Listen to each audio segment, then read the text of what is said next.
course, amongst all of the things that are going on this morning, we've got weather, fallout, we've got Storm Bert. You might as well call it Hurricane Bert when I was in my house last night. It's just the key problem here, Mike, is we're not learning lessons from the past. Right.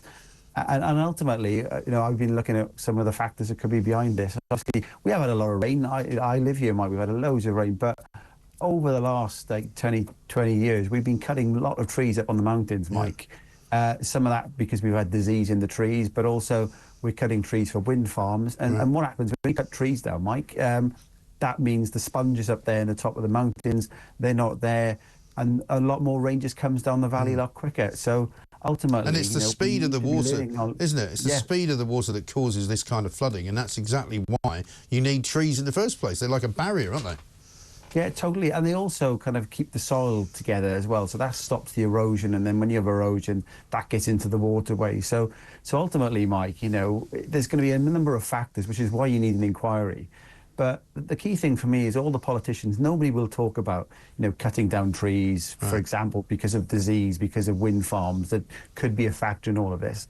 They'll keep talking about, you know, the usual suspects will come out and blame climate change for this. But if it was a real actually, problem... in a weird way, they're actually right, because it's the measures that we're putting in to supposedly conquer climate change that are causing it.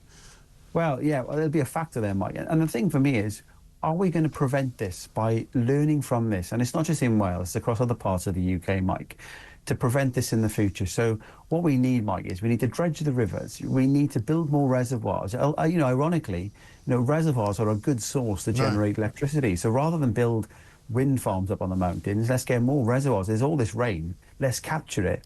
And countries like Norway generate a huge amount of electricity with rain, but you won't get politicians talking about that. They'll just say, oh yes, thoughts with the families, and of course, as I said, we have our thoughts with the families.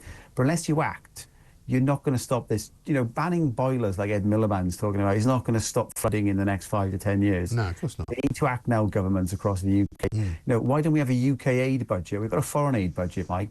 Why don't we have a UK aid budget and spend the money on solving these problems? It's not a bad idea. Great common sense from Jamie Jenkins there, independent statistician, and good luck to you, Jamie. Thank you for coming on.